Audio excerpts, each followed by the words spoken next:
nakiutang sa kanila? Opo, ma'am. Paano ba ito? Diba? Didikdikin po yan. Ganon? Oh my gosh. Pupok. Ganon. Ano naman pala eh. Han. Parang hindi na ate natatama mo na yun. Kasi, Yung bata ako, yung nanay ko, hindi ako tinuruan magluto. Wala Nyo.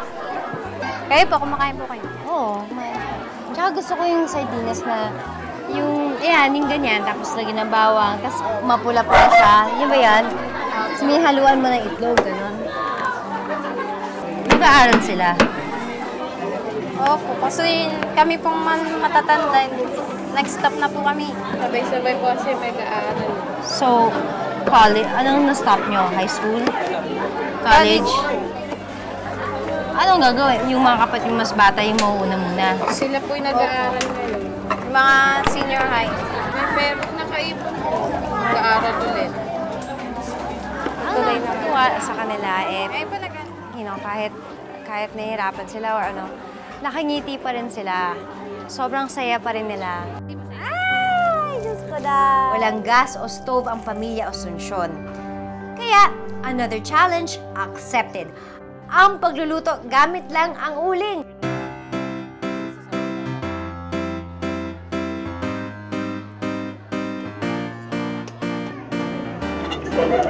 So, nalalagyan ko siya ng tubig para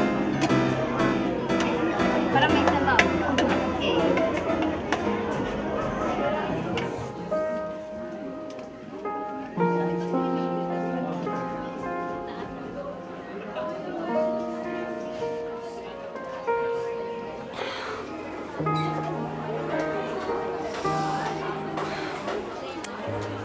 Actually, ayokong umiyak kasi ayoko yung pakiramdam na ayokong isipin nila na kinakawawa so naaawa yung mga tao sa kanila. Kasi masaya naman sila sa ganun eh. Pero yun yung...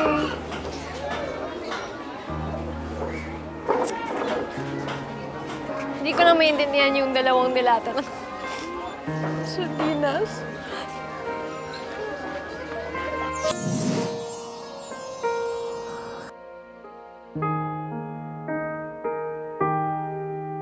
So ngayon, magkakain na tayo.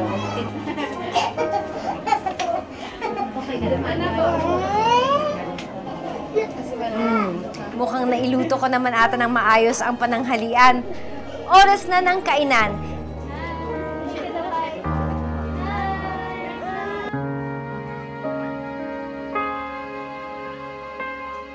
Dito ko talaga nakita ang closeness ng kanilang pamilya. Bigger kids taking care of the smaller ones.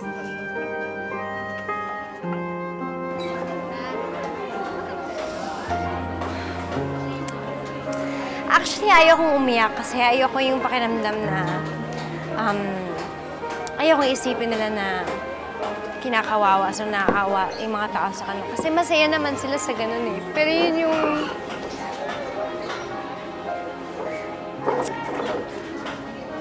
Hindi ko na maintindihan yung dalawang dilata ng sardinas.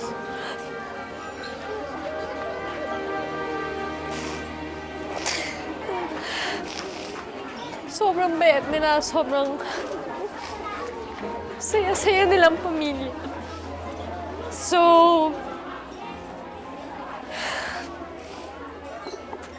lesson lang siguro to para sa lahat sa atin. Kasi dami natin kino-complain, dami natin sinasabi ganito, iniisip natin yung sinasabi ng ibang tao, pero sila, masaya na sila sa